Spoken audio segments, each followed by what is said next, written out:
Bom dia, paz do Senhor, bem-vindos à aula da Escola Bíblica Dominical da classe de jovens. Vamos ter mais uma aula nesse domingo. Espero que essa aula seja edificante na sua vida, assim como na minha.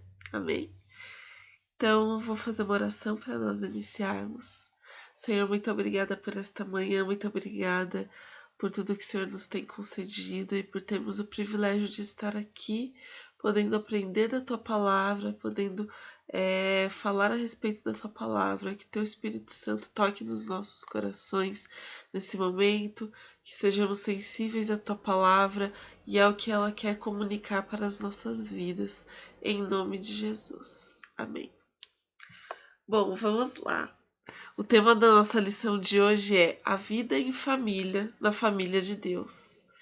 É uma coisa muito interessante, como a Bíblia nos apresenta a realidade da família de Deus, né?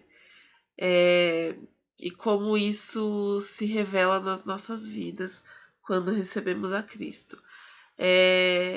A fé em Cristo, né, a nossa fé cristã, ela é individual na questão da salvação, ou seja, a salvação, a gente tudo começa, né, quando nós nos reconhecemos como pecadores, né, e no contato com a verdade do evangelho, nós reconhecemos que nós necessitamos de Deus, né, nós precisamos de Cristo e nós precisamos do sacrifício que ele fez por nós.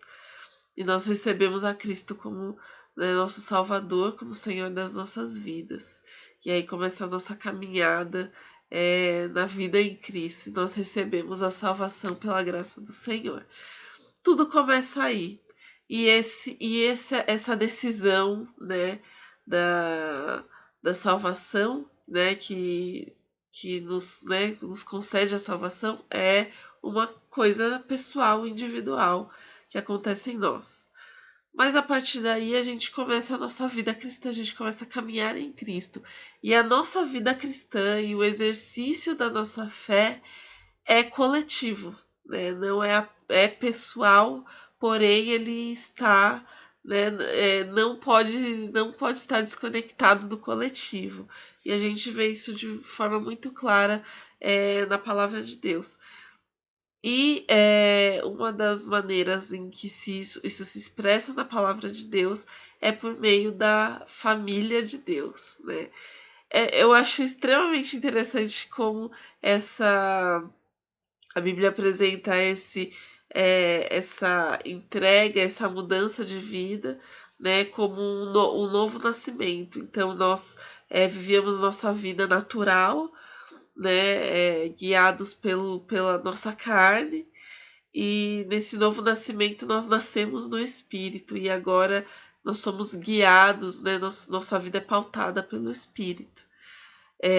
Eu vou ler alguns versículos aqui que falam a respeito do novo nascimento. Em 2 Coríntios 5,17 diz: portanto, se alguém está em Cristo, é nova criação, as coisas antigas já passaram, eis que surgiram coisas novas.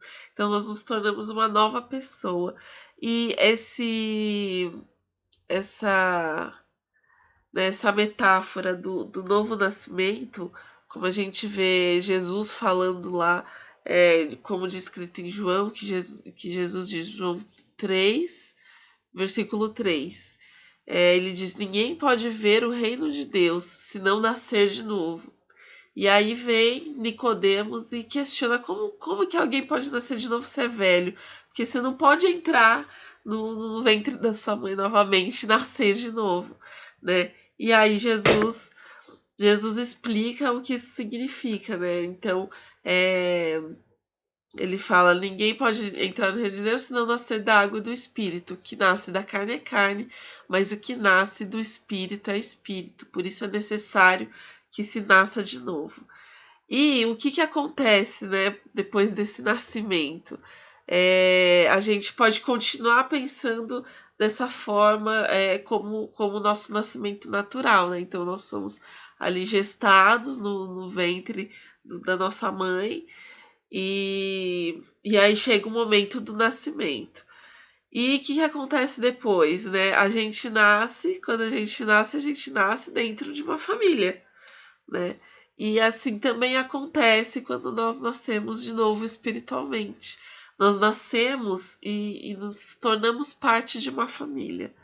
É, e aí tem outras questões, por exemplo, essa família, né, o bebezinho, né, quando nós nascemos lá bebezinhos, nós somos completamente dependentes dos cuidados, né, da nossa família, da nossa mãe, do nosso pai, de quem está à nossa volta, de quem é responsável pela nossa vida naquele momento. Então, a nossa alimentação, a nossa limpeza, tudo a gente depende, né, a locomoção, nós não temos, né, não aprendemos a andar ainda, não podemos nos locomover com independência. Então, tudo dependemos, né, desses cuidados. E também, assim, quando nós nascemos no Espírito, nós nos entendemos dependentes primeiro de Deus, né? Então, Ele é o nosso maior cuidador, né? E nosso orientador. Porém, os nossos irmãos também nos cooperam no nosso desenvolvimento, né? Então, é, vou ler outro versículo em 1 Pedro 2:2, que diz assim: Como crianças recém-nascidas, desejem de coração o leite espiritual puro, para que por meio dele cresçam para a salvação. Então, esse desenvolvimento, né, como se nós fôssemos criancinhas, né, espiritualmente, e aí a gente vai se desenvolver, e é necessário que a gente busque a palavra, que é o alimento, que é aquilo que nos leva à maturidade, né, nos conduz à maturidade, por meio da palavra de Deus. Então, existe esse desenvolvimento dentro desse novo ser espiritual, né? Quando nós nascemos de novo. Então, nós passamos a fazer parte dessa família, que é a família de Deus. E aí, nós somos, né, reconhecidos como filhos de Deus. Então, em João 1:12 diz: Mas a todos quantos o receberam, deu-lhes o direito de serem feitos filhos de Deus, a saber, aos que creem no seu nome. Então, né, por meio da salvação, por meio da fé em Cristo, nós recebemos o direito de sermos filhos de Deus.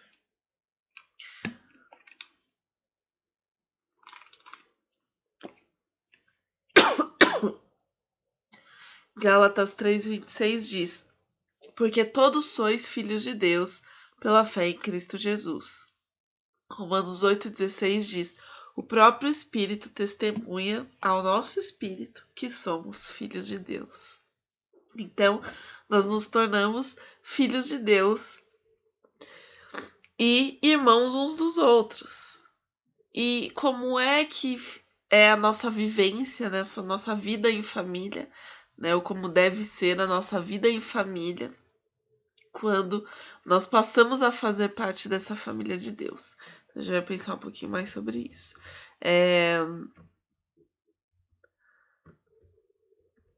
Vamos lá. Aí eu queria salientar que essa família, né, é o propósito de Deus desde o princípio dos tempos, a partir da criação do homem. É esse desejo de compartilhar esse amor da Trindade, essa comunhão da Trindade com a criação que é a raça humana, né? Então, Deus nos criou com esse propósito de que nós vivêssemos essa relação de família com a Trindade, né? O pecado nos desviou desse propósito, então por isso que quando recebemos a salvação nós estamos retornando ao propósito original de Deus. E até o nosso modelo de família humana, né? Que a gente conhece, ele né? Esse modelo vem da própria Trindade, né? Então, o que eu quero hoje salientar é o mais importante dessa vivência em família. E eu quero né, usar como referência 1 Coríntios,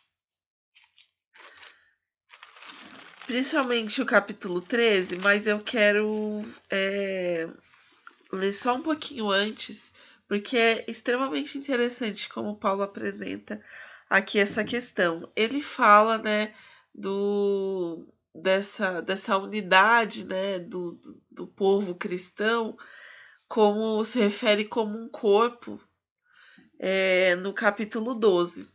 E aí a gente conhece né, a gente ouve muito essa questão do corpo, e ela tá mais voltada para a questão do serviço também, né, de como nós vamos, né, por meio dos dons que o Senhor concede para cada um de nós, e como eles vão servir para edificar a igreja, para edificar uns aos outros. E nesse aspecto é como se nós fôssemos um corpo. Cada um vai ter um dom, um ministério, né? Algo que vai contribuir como se fosse um membro de um corpo, né?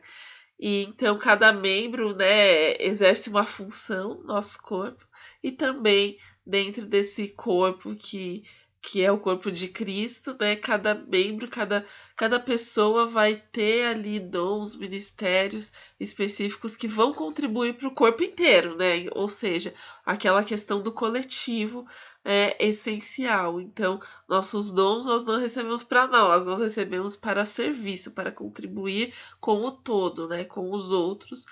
E com a nossa vida também, porque também edificará a nossa vida pessoalmente ao mesmo tempo que edifica todo o corpo.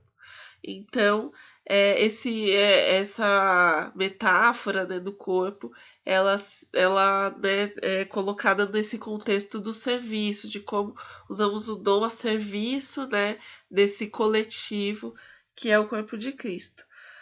E aí ele fala a respeito dos dons, né?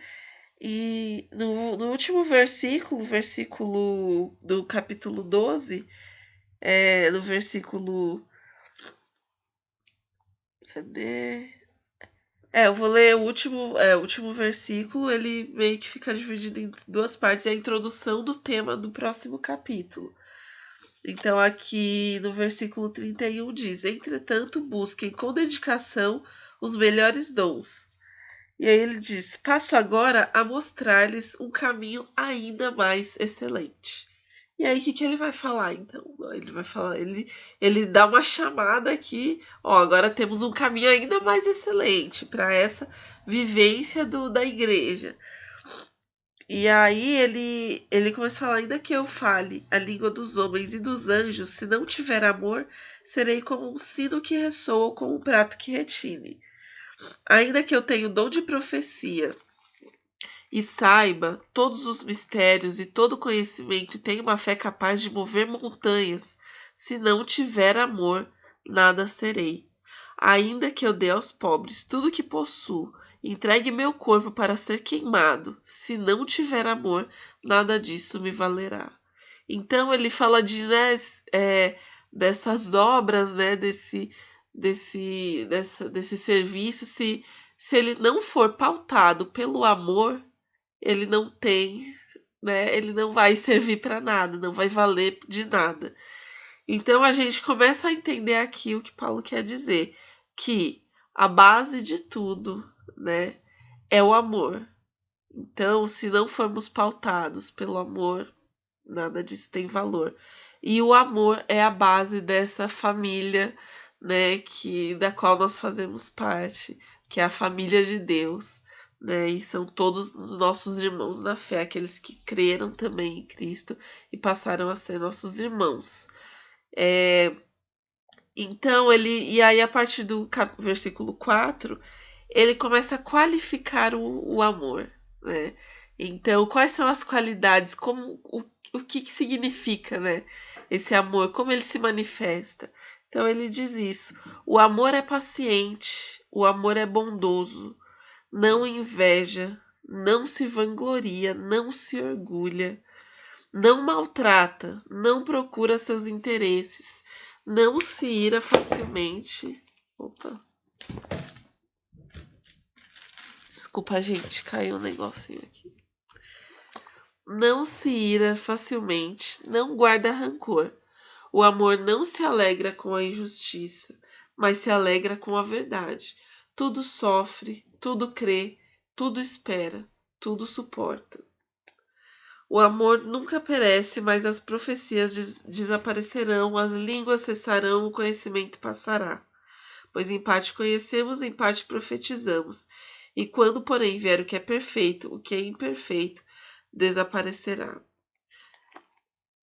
É maravilhoso como Paulo qualifica o amor e como essas qualidades, né, que ele apresenta, né, como as qualidades do amor, elas devem aparecer na nossa relação. E aqui Paulo o assunto, né, que ele tá falando é a respeito dessa vida da igreja, né, dessa vida em unidade que a igreja deve viver. E aí ele apresenta esse caminho mais excelente, que é o amor, né? O amor como referência, como base. E o que é esse amor? O que é viver esse amor? Como ele vai se manifestar?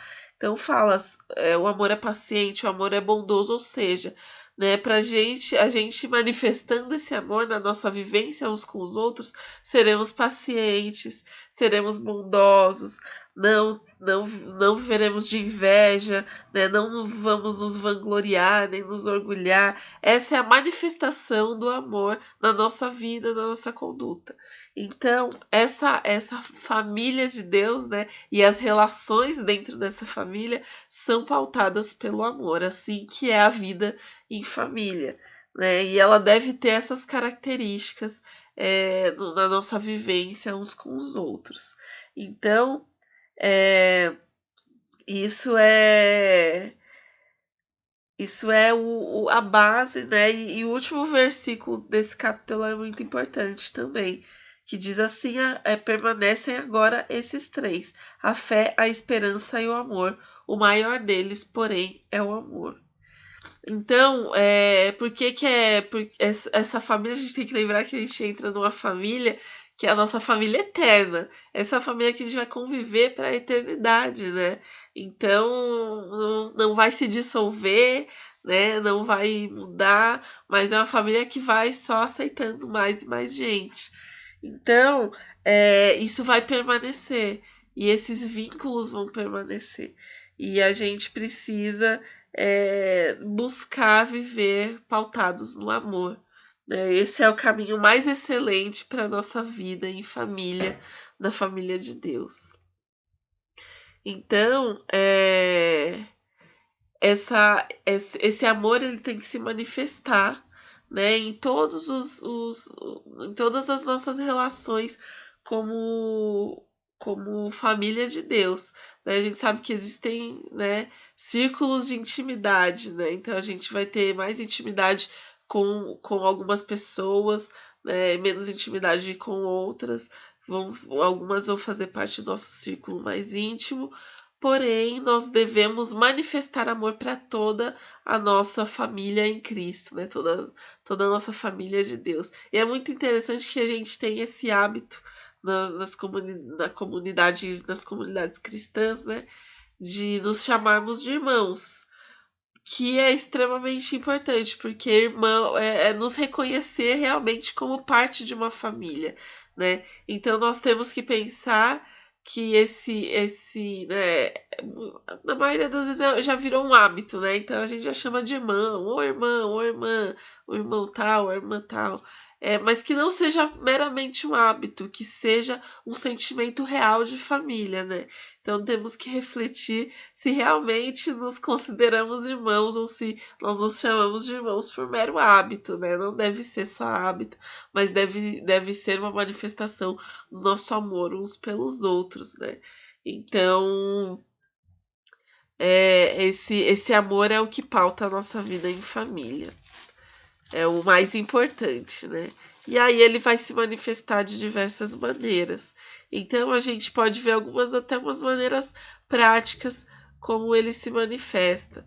Em 1 Coríntios, né, aqui mesmo, um pouquinho depois, no capítulo 14, no versículo 26, diz assim: portanto, o que diremos, irmãos? Quando vocês se reúnem, cada um de vocês tem um salmo, uma palavra de instrução uma revelação, uma palavra em uma língua ou interpretação. Tudo seja feito para a edificação da igreja, né? Ou seja, estando pautados pelo amor, quando nós nos reunimos, todos podem contribuir na edificação uns dos outros, né? Então, isso é maravilhoso. E quando nós fazemos isso em amor, né? Com interesse no crescimento um do outro, né? Como um irmão, né? Pensando no irmão mais velho que cuida ali do irmão mais novo, né? Que ajuda e contribui com a vida dele. Então, essa é a ideia, né? Esse é o espírito. E aí eu queria ler aqui também Salmo 133, 1-3, porque fala dessa união que nós devemos viver como família, e diz como é bom e agradável quando os irmãos convivem em união. É como óleo precioso derramado sobre a cabeça e que desce pela barba de Arão até a gola das suas vestes. É como o orvalho do Hermon quando desce sobre os montes de Sião. Ali o Senhor concede a bênção da vida para sempre. Olha que coisa maravilhosa, né? Da convivência em união e como é prazeroso. E é prazeroso para Deus porque Ele está vendo, né? Porque é a sua família se reunindo, né? A sua família vivendo em harmonia. E é prazeroso para nós, né? Maravilhoso. E tem um aspecto, assim, extremamente maravilhoso nessa família de Deus. Por quê? Porque essa família, ela tem uma diversidade muito grande. E dentro da família de Deus, as nossas diferenças, que muitas vezes na vida comum é aquilo que nos separaria, é aquilo que nos dividiria, elas ficam em segundo plano, né? Elas não são mais tão importantes, as coisas que nos diferenciam, porque a gente tem algo que nos une que é muito mais importante, né? Somos parte agora da mesma família, então é aquilo que nos separa, né? Aquilo que nos dividiria na nossa vida comum, né? Fica ali no segundo plano, né? Não tem mais tanta importância. E Paulo fala sobre isso em Colossenses 3. Vou ler do versículo 11 ao 17, que ele diz assim: Nessa nova vida já não há diferença entre grego e judeu, circunciso e circunciso, bárbaro e cita, escravo e livre, mas Cristo é tudo e está em todos. Portanto, como povo escolhido de Deus, santo e amado, revistam-se de profunda compaixão, bondade, humildade, mansidão e paciência. Olha como a gente deve lidar uns com os outros, com compaixão, bondade, humildade, mansidão e paciência. Suportem-se uns aos outros, perdoem as queixas uns dos outros, que tiverem uns contra os outros. Perdoem como o Senhor lhes perdoou. Ou seja, perdão é essencial na nossa convivência como família de Deus. Acima de tudo, porém, revistam-se do amor, que é o elo perfeito. Que a paz de Cristo seja o juiz em seus corações, vistos que vocês foram chamados a viver em paz, como membros de um só corpo, e sejam agradecidos. Habite ricamente em vocês a palavra de Cristo. Ensinem e aconselhem-se uns aos outros com toda sabedoria e cantem salmos, hinos e cânticos espirituais com gratidão a Deus em seus corações. Tudo o que fizerem, seja em palavra ou em ação, façam-no em nome do Senhor Jesus Cristo, dando por meio dele graças a Deus Pai. Então, olha que coisa maravilhosa, né? Como a gente deve, né? Ele fala que acima de tudo nos revestir do amor, que é o elo perfeito. O amor é aquilo que nos une de forma perfeita. E esses vários aspectos, né? Ou seja, vão haver conflitos por causa das nossas diferenças? Vão. Porém, nós devemos perdoar as queixas que temos uns contra os outros, né? Nós devemos buscar paz uns com os outros, né? Nós devemos ser o suporte, né? Suportarmos uns aos outros, nos viver em compaixão, mansidão, paciência, humildade. Então, essa deve ser a nossa vivência como o corpo de Cristo. E isso se manifesta quando a gente se aproxima, né, também. Porque se a gente fica afastado, a gente muitas vezes não vai ter nem conflito, mas porque também não se envolve, né? Só que a gente precisa se entender como família, e família se envolve na vida um do outro, né? A gente faz parte da vida um do outro. Então, a gente precisa fazer parte da vida um do outro, e vão surgir conflitos, vão surgir, né, dificuldades, mas a gente tem que ter o coração disposto a perdoar, a gente tem que nos pautar pelo amor, né, ter paciência um com o outro, ajudar o outro a amadurecer, a evoluir espiritualmente, cooperar, né, na vida uns dos outros. Então, é muito importante que nós busquemos viver essa vida, busquemos proximidade uns com os outros, né? Não vivamos a vida, né, de igreja como um aspecto social da nossa vida, um lugar que eu vou. Não, porque aqueles que são os meus irmãos em Cristo têm que ser meus irmãos, né? Eu tenho que reconhecê-los como família. E por último, o último trecho que eu vou ler aqui, que é 1 Tessalonicenses 5, 14 a 18. Exortamos vocês, irmãos, a que advirtam os ociosos, confortem os desanimados, auxiliem os fracos, sejam pacientes para com todos. Tenham cuidado para que ninguém retribua o mal com o mal, mas sejam sempre bondosos uns para com os outros e para com todos. Alegrem-se sempre, orem continuamente, deem graças em todas as circunstâncias, pois esta é a vontade de Deus para vocês, em Cristo Jesus. Então, essa é a vontade de Deus para as nossas vidas, né? Que nós possamos, né, nós cooperemos uns com os outros, né? Eu acho maravilhoso isso, advirtam os ociosos, olha isso, né? Aqueles que estão ociosos, estão ali meio flutuantes, não tão firmes, não estão ali fazendo nada pela sua vida espiritual, vamos adverti-los, né? Cuidar deles, confortar os que estão desanimados, né? Auxiliar os que estão fracos, e tem toda essa linguagem do cuidado, né? Então, não é brigar com aquele que tá fraco, né? O que tá desanimado, dá um chacoalhão nele, você vai confortá-lo, você vai auxiliar o que tá fraco, e sejam pacientes para com todos, e tenham cuidado para que ninguém retribua mal com o mal, né? Então, nós temos que nos pautar pela bondade, né? Se alguma maldade aparecer, nós vamos, né, tratá-las como bem, né? E aí, por último, esses três ordenanças, digamos assim. Alegrem-se sempre, orem continuamente, deem graças em todas as circunstâncias. Então, que essa seja a nossa vida, né, em comunidade, como irmãos em Cristo. Que possamos refletir, né, se a gente não está com a mente e o coração nesse propósito de viver em amor e de ter uma relação, né, de amor com os nossos irmãos em Cristo, né? E essa fica a reflexão para nós nessa manhã, tá bom?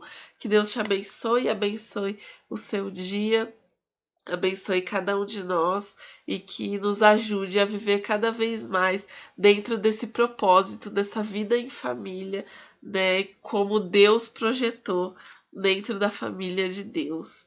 Que Deus te abençoe, meu irmão. E é, e é isso aí, muitas bênçãos. Beijão, até a próxima.